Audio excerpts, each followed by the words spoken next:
Sono Roberto Pia, uno dei designer del Dimogoro. La mia carriera nasce qualche anno fa, ho iniziato a intraprendere gli studi di design e comunicazione ad Aversa.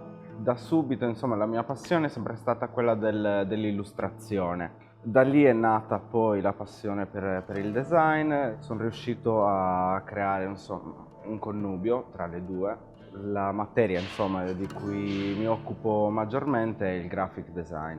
Faccio la specialistica a Roma di design in comunicazione visiva.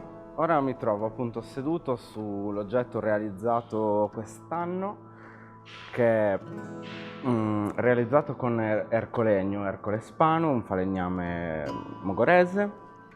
L'idea è semplice, era quello di creare un oggetto che potesse essere mutevole e multifunzione, e perciò abbiamo realizzato una sedia che potesse trasformarsi in panchina tramite appunto semplici gesti.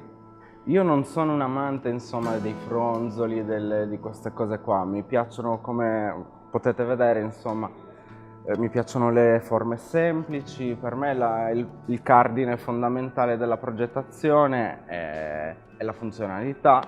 Posso spiegare cos'è stato il connubio, insomma, tra artigianato e design in questo caso, che è semplicemente l'unione tra dei saperi anche antichi, insomma, che si sono tramandati tra generazioni e generazioni, unendosi a delle idee, insomma, fresche che danno frutto, insomma, a degli oggetti nuovi.